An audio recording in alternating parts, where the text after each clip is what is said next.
പത്തനംതിട്ട ജില്ലയുടെ ഹൃദയഭാഗത്തുള്ള റോഡാണ് അബാൻ ജംഗ്ഷൻ എന്ന് പറയും. ഇവിടെ ഒരു മേൽപ്പാലമുണ്ട്, ഒരു ബസ് സ്റ്റാൻഡ് ഉണ്ട്, ഓട്ടോ തൊഴിലാളികളുണ്ട്, അതുപോലെ വ്യാപാര വ്യവസായ സ്ഥാപനങ്ങളുണ്ട്. ഇവിടെ വന്ന് ബസ് ഇറങ്ങിക്കൊണ്ടാണ് ഈ ജനങ്ങളെല്ലാം ഈ ജില്ലയുടെ പല സ്ഥലങ്ങളിലായിട്ട് പോകുന്നത്. ഒരു മേൽപ്പാലത്തിന്റെ കാര്യം പറഞ്ഞ്, വികസനത്തിന്റെ കാര്യം പറഞ്ഞ് എത്രയോ നാളുകളായി ഇവിടുത്തെ ജനങ്ങളെ ഈ ദുരിതത്തിലാഴ്ത്തുന്നുണ്ട് ഈ സർക്കാർ എന്ന് നമുക്കറിയാം. ഇതിനൊക്കെ ആര് സമാധാനം പറയും? മുന്തിയ വകുപ്പ് കൈകാര്യം ചെയ്യുന്ന ഒരു മന്ത്രിയുള്ള ജില്ലയാണ് ഈ പത്തനംതിട്ട ജില്ല. അവരെങ്കിലും സമാധാനം പറയണ്ടേ? അവർ ഉത്തരവാദിത്തം ഏറ്റെടുക്കണ്ടേ? നമ്മൾ ഒരു നിമിഷം ഈ റോഡിലൂടെ പോകുന്ന വണ്ടികളെ ഒന്ന് കണ്ടു നോക്കി. എത്ര കഷ്ടപ്പെട്ടാണ് ആ സാധാരണക്കാരായ ജനങ്ങൾ ഈ റോഡിലൂടെ വണ്ടി ഓടിച്ചു പോകുന്നത്. കുണ്ടിലും കുഴിയിലും വീണ് നടുവൊടിഞ്ഞ് എത്ര ദുരിതത്തിലായിരിക്കും അവർ പോകുന്നതെന്ന് ആലോചിക്കും. എത്രയോ വർഷങ്ങളായി. ഒരുപാട് വ്യാപാര വ്യവസായ സ്ഥാപനങ്ങളുണ്ട് ഈ റോഡിന്റെ ഇരു സൈഡുകളിലും.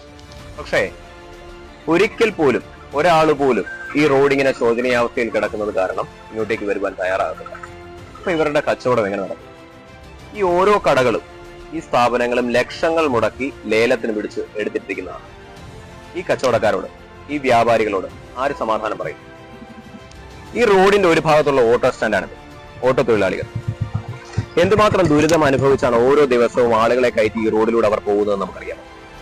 അവരുടെ കാക്കി ഒന്ന് കീറിയിരുന്നാൽ, ആ സ്റ്റിക്കർ കറക്റ്റായിട്ടൊന്ന് പതിപ്പിച്ചില്ലെങ്കിൽ, ഇനി അതല്ല അവരുടെ ഹോണൊന്നുമില്ല എന്നുണ്ടെങ്കിൽ ഈ പോലീസിന്റെ സംവിധാനവും MVDയും സർക്കാർ സംവിധാനങ്ങളും എല്ലാം അവരെ തടഞ്ഞു നിർത്തി എത്ര രൂപ പിഴയടയ്ക്കുന്നുണ്ട്. ഈ റോഡിലൂടെ പോകുന്നതിന് അവർക്ക് അങ്ങോട്ട് വേണം പൈസ കൊടുക്കുവാൻ. അപ്പൊ അവരുടെ നഷ്ടങ്ങൾ ആര് സമാധാനം പറയും? ദിവസേന 100 കണക്കിന് ബസ്സുകളാണ് ഈ റോഡിലൂടെ കടന്നു പോകുന്നത്. ലക്ഷങ്ങൾ മുടക്കി ഒരു വണ്ടി വാങ്ങുന്നതിന് മാത്രമേ അതിന്റെ ബുദ്ധിമുട്ട് മനസ്സിലാവുകയുള്ളൂ. ലോൺ അടയ്ക്കണം, അതിന്റെ അറ്റകുറ്റപ്പണികൾ ചെയ്യണം. അങ്ങനെ ബുദ്ധിമുട്ടുകളും ദുരിതങ്ങളും എത്രയോ അനുഭവിക്കുന്ന സാധാരണക്കാരായ ജനങ്ങളും വ്യാപാരികളുമാണ് ഇതിന് ചുറ്റുമുള്ളതെന്ന് നിങ്ങൾക്കറിയാം. സാധാരണക്കാരുടെ ആവശ്യം നാളെ തന്നെ പണിത് തരണമെന്നല്ല, മറിച്ച് ഒരു സർവീസ് റോഡെങ്കിലും, സഞ്ചാരയോഗ്യമായിട്ടുള്ള ഒരു സർവീസ് റോഡെങ്കിലും അവർക്ക് അനുവദനീയമായിട്ട് കൊടുക്കണം. അത് നിങ്ങളുടെ കർത്തവ്യമാണ്, നിങ്ങളുടെ കടമയാണത്. അത് അവർക്ക് നിരാകരിക്കുവാൻ പാടില്ല.